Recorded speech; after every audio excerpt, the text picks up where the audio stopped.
क्या स्टार्ट करना है? इलेक्ट्रिक फील्ड कंटिन्यू कर रहे थे ना।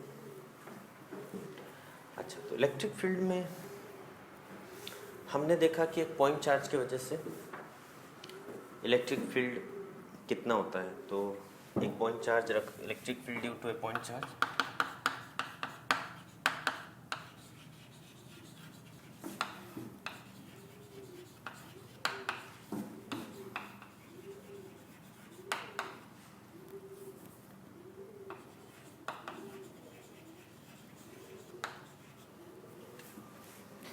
देखिए क्या होता है कि एक चार्ज क्यों लिया और किसी का क्वेश्चन रहता है कि आर डिस्टेंस पे इलेक्ट्रिक फील्ड बताओ, तो आंसर होगा के क्यू बाई आर स्क्वायर। ठीक है, किधर होगा? तो ये पॉजिटिव चार्ज है तो इस तरफ होगा। किधर होगा प्लस कितना होगा, ये दोनों का जवाब है। अब आप सोचिए इस फॉर्मूले को ध्यान से देखें जरा। फॉर्मूले में क्या है? फॉर्मूले में के कांस्टेंट है, क्यू वो चार्ज है और आर वो डिस्टेंस है जिस पे वो क्यू पड़ा है। जिस पॉइंट पे डिमांड किया गया ई, उस पॉइंट से इम्पोर्टेंट बात है ये कि ये जो आर है इसके बारे में कि वो आर जो है वो जिस पॉइंट पे ई पूछा गया है उस पॉइंट से क्यू की डिस्टेंस है। ठीक है, ये हो गया कि इलेक्ट्रिक फील्ड। अब आपको मान लीजिए मैंने क्वेश्चन दे दिया कि ये एक बॉडी है और इस पे चार्ज क्यू है। समझ में आ रहा है क्या बोल रहा हूँ? ये बॉडी है, इस पे चार्ज क्यू है और इस पॉइंट पे ई बताओ।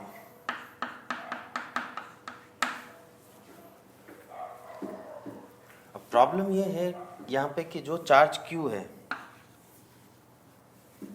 वो पूरी बॉडी पे फैला हुआ है। ठीक है, समझ में आ रहा है? ये चार्ज इस बॉडी पे डिस्ट्रीब्यूटेड है। मतलब इस बार सिचुएशन हमारे पास डिफरेंट है प्रीवियस वन से। इस बार हमारे पास जो क्यू चार्ज है वो कोई पॉइंट पे नहीं है, वो एक वॉल्यूम के अंदर फैला हुआ है। चलिए, ये प्रॉब्लम है। तो इस जगह पे हम वो फॉर्मूला नहीं लगा सकते कि के क्यूब बाई आर स्क्वायर, क्योंकि आर क्या रखोगे? आर तो वो डिस्टेंस है ना जहाँ पे क्यू प्लेस्ड है, और यहाँ पे इस पॉइंट से क्यू जो प्लेस्ड है वो किसी पर्टिकुलर आर पे तो है नहीं, वो पूरा चार्ज एक पूरे वॉल्यूम में फैला हुआ है। तो क्यू चार्ज जो है वो एक कहने का मतलब इस पॉइंट से डिफरेंट डिस्टेंस पे डिस्ट्रीब्यूटेड है, डिस्क्रीट चार्ज है। तो इस सिचुएशन में हम वो फॉर्मूला नहीं लगा सकते। तो ऐसे प्रॉब्लम्स को कैसे डील किया जाएगा? तो ध्यान से देखें, ऐसी प्रॉब्लम्स को डील करने के लिए आप क्या करो, वो जो टोटल चार्ज है उस टोटल चार्ज को छोटे छोटे टुकड़ों में पहले तोड़ लो। जैसे मैंने कहा ये चार्ज है, इस तरह से उनको n टुकड़े मैंने कर दिए उस चार्ज के। अब तो वो n चार्जेस मान ली, n चार्जेस जो है वो तो इससे अभी इस पॉइंट से ये वाला जो चार्ज है, अच्छा चार्ज की वैल्यू, हर एक चार्ज को मैंने कितना तोड़ा, उस चार्ज की जो वैल्यू है वो dq है। ठीक है, इसकी भी dq सबके dq वैल्यू है। ठीक है, और जहां तक डिस्टेंस का सवाल है तो इससे नंबरिंग कर देता हूँ। इसका नाम 1 है, 2 है, 3, 4, 5, 6, 7 है ना।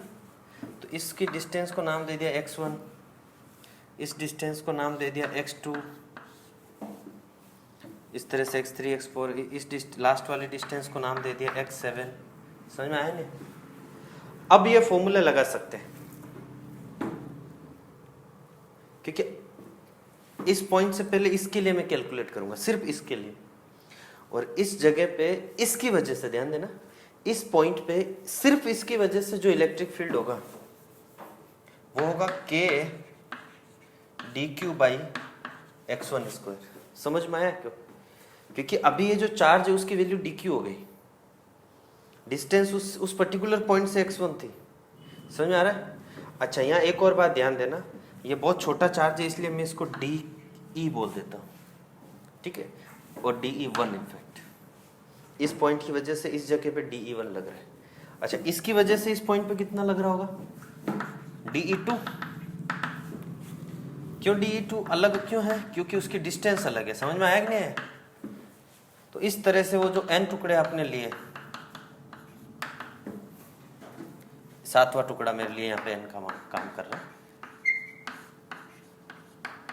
कोई दिक्कत वाली बात? अब सबको जोड़ लो, है ना? तो सबको जोड़ेंगे तो सबका मिलाकर इस जगह पे कितना है वो पता चल जाएगा, और वही तो हमें चाहिए था। तो हम इस तरह से E निकालेंगे, मतलब जितने भी छोटे छोटे डिस्क्रीट पार्ट हमने किए उन सबको हम जोड़ लेंगे और हमारा जो रिजल्ट होगा वो आ जाएगा। और ये देखिए, इलेक्ट्रिक फील्ड एक वेक्टर क्वांटिटी है, तो जोड़ते वक्त वेक्टोरियल एडिशन होगा, ना कि स्केलर। ऐसा नहीं जो मैग्नीट्यूड है सीधे जोड़ लो, डायरेक्शन बड़ी इंपॉर्टेंट है सर। तो ये सब वेक्टर क्वांटिटी है, ठीक है। यहाँ पे अगर मैं x1 कैप करूँ तो इसको वेक्टर कर सकता हूँ, ठीक है। तो मैं कहूँगा कि DE1 प्लस DE2, ऐसे जितने भी आपने टुकड़े काटे सब जोड़ लीजिए, रिजल्ट आ जाएगा E, इलेक्ट्रिक फील्ड, है ना। ये है कि किसी भी इलेक्ट्रिक फील्ड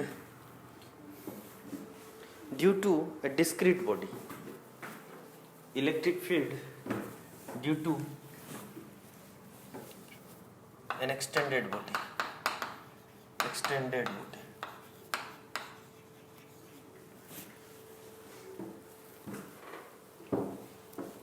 समझ में है?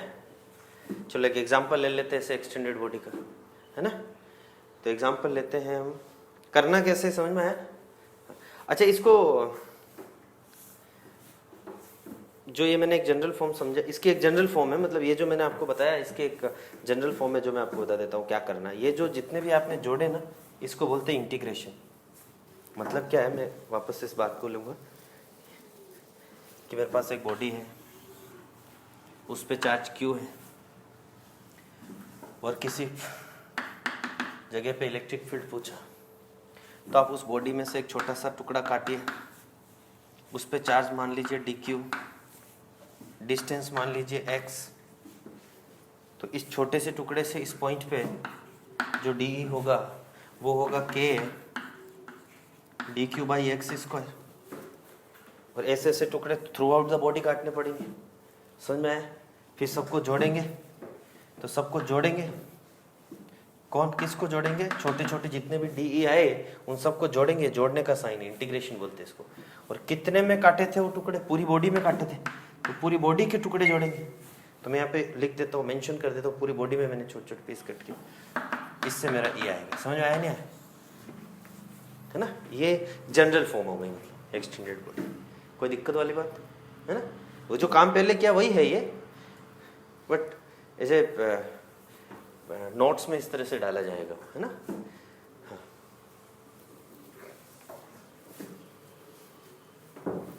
एक एग्जांपल ले, चलो ले लेते हैं।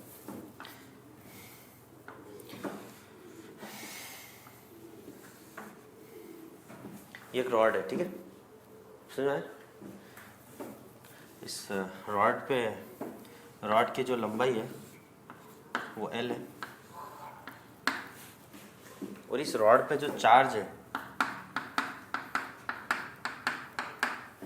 वो Q है। टास्क समझ में आ रही है? पहली बात तो मैंने लिया एक रॉड, उस रॉड पे जो चार्ज है वो Q और उसकी लेंथ है L, ठीक है। और मैंने कहा कि इस एंड से R डिस्टेंस पे E बताओ। टास्क समझ में आई? ठीक है। डेटा क्या क्या दिए गए? 1 2 3 ये डेटा दिए गए, ठीक है ना। क्या डेटा है कि Q चार्ज की L लेंथ की रॉड है जिस पे चार्ज Q है, और उस रॉड के एक्सियल पॉइंट पे, ध्यान देना, एक्सियल पॉइंट पे R डिस्टेंस पे इलेक्ट्रिक फील्ड कितना होगा ड्यू टू रॉड, है ना। एक्सटेंडेड बॉडी में मैंने लिया रॉड जिसकी लेंथ L, चार्ज उस पे Q है, और along the axis R distance पे E पूछा है।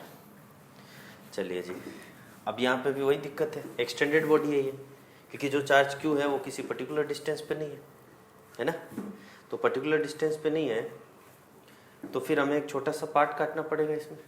चलिए जी, मैं इस पे छोटा एक पार्ट काट लेता हूँ, ठीक है।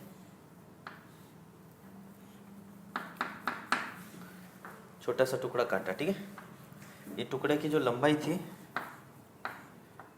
वो है dx, ठीक है। और ये टुकड़ा मैंने काटा x डिस्टेंस पे, समझ में आया।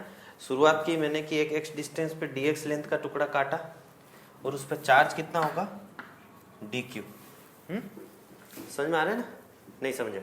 हाँ, सो dq इस पे चार्ज है, dx इसकी लेंथ है टुकड़े की, छोटा टुकड़ा, पॉइंट हो गया ना ये तो। अब dx की बात हो गई तो पॉइंट ही होना ही तो। x डिस्टेंस पे मैंने वो टुकड़ा लिया और r डिस्टेंस पे हमें ये ये क्वेश्चन का पार्ट है, r डिस्टेंस पे हमें ये निकालना है। अच्छा, इस छोटे से टुकड़े से की वजह से इस पॉइंट पे कितना इलेक्ट्रिक फील्ड होगा वो देखिए। उसको मैं डी मान लेता हूँ। क्या मान लेता हूँ? डी, है ना। डी की वैल्यू होगी के D Q upon x square. समझ में आ रहा है? नहीं समझा है? के D Q upon x square, है ना। ठीक है जी। अच्छा, ये डी क्यू कितना हो? मैं ये बोल सकता हूँ कि सर एल लेंथ पे अगर क्यू चार्ज है तो यूनिट लेंथ पे जो चार्ज होगा वो होगा क्यू बाई एल, है ना। नहीं समझ रहे? तो dx डिस्टेंस पे जो चार्ज होगा वो होगा q by L into D x, correct ना। तो इस यही तो मेरे लिए dq हो गया।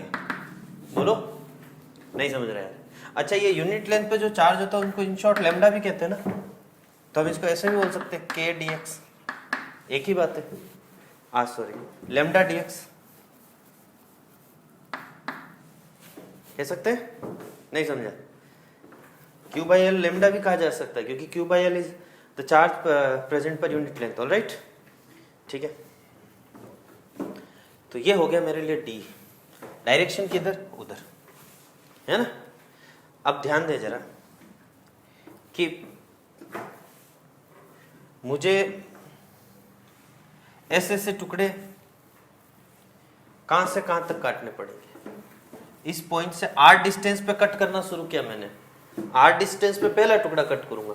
कहां तक कट करूंगा? r प्लस एल तक, है। नहीं समझ रहे? r पे से कट करना शुरू किया और कहां तक ये छोटे छोटे टुकड़े, छोटे छोटे पीसेस कट होंगे? r प्लस एल तक। मतलब स्टार्ट कहां से हो रहा है? r से, और कहानी एंड कहां हो रही है? r प्लस एल पर। समझ में आया? श्योर?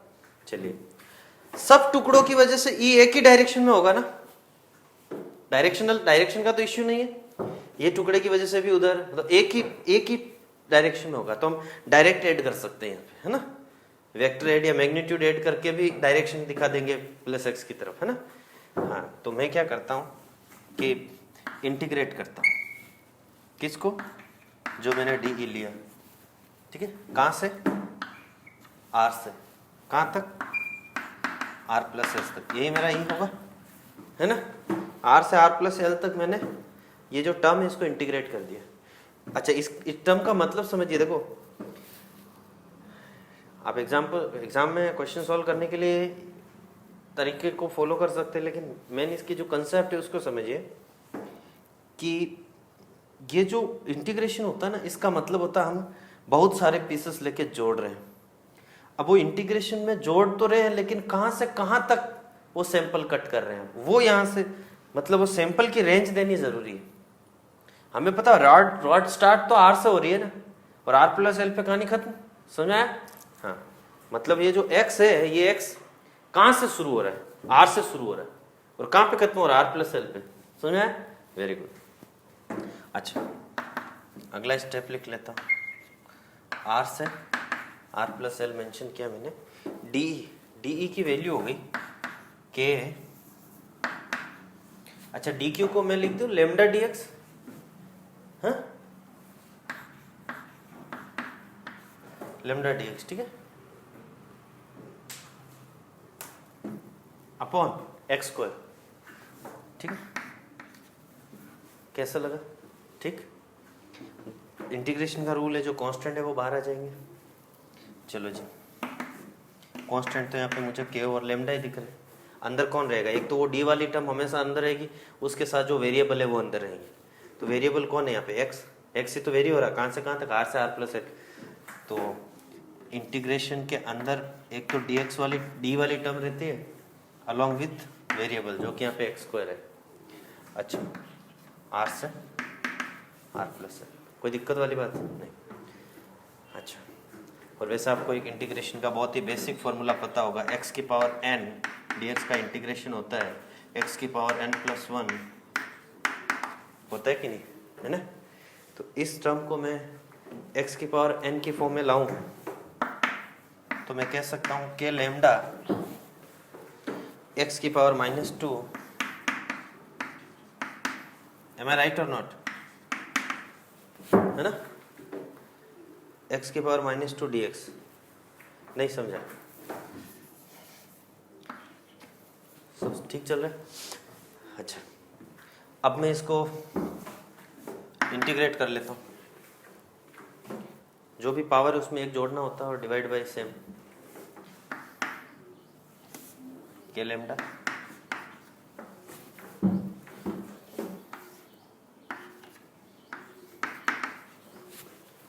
ठीक है, पावर में एक जोड़ दिया जाए,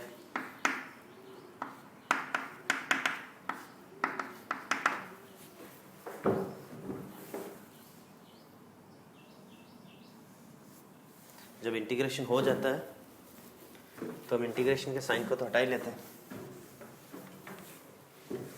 इस तरफ कर लेता हूँ एक्स की के लेमडा एक्स की पावर,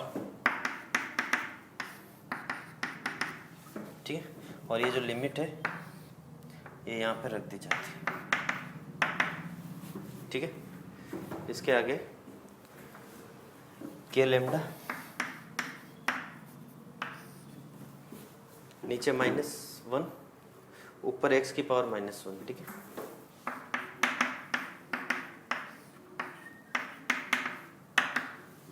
कोई दिक्कत?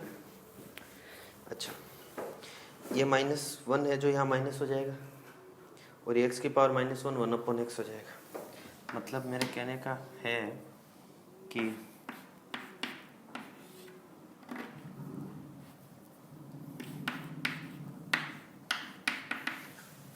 समझो, इस माइनस को तो मैंने यहाँ ले लिया और x के पावर -1 होता है 1/x हो गया। अच्छा, इस माइनस को मैं बाहर भी ले सकता हूँ, ठीक है, चलो बाहर ले लिया, कोई दिक्कत वाली बात? अब क्या होता है, x की जगह पहले अपर लिमिट रखते हैं, माइनस फिर x की जगह लोअर लिमिट, यही फंडा है। तो मैं लिख देता हूँ माइनस के लेमडा, x की जगह मैं अपर लिमिट रखता हूँ, फिर माइनस लोअर लिमिट, जिंदा ये आ गया e, ऐसा कुछ, ठीक है। तो ये आप जरा देख लेना, इसके बाद वहाँ से शुरू हो रहा है, ठीक है, यहाँ ना देन, ऑलराइट, ये फाइनल रिजल्ट है। अच्छा, इसमें ये आप अगर माइनस अंदर मल्टीप्लाई करोगे तो 1/r -1/r प्लस एल हो जाएगा। कोई वो तो तीर तो मारना नहीं है, सिंपल सी चीज़ है, बस लिख के क्या फ़ायदा उसको। तो ये आ गया फाइनल आंसर। तो आप समझ गए होंगे किसी एक्सटेंडेड बॉडी का जो है इलेक्ट्रिक फील्ड कैसे कैलकुलेट किया जाता है ना। तो ये एक एग्जाम्पल हो गया उसका, कोई दिक्कत तो नहीं है, ठीक है। अब हम क्वेश्चंस करेंगे।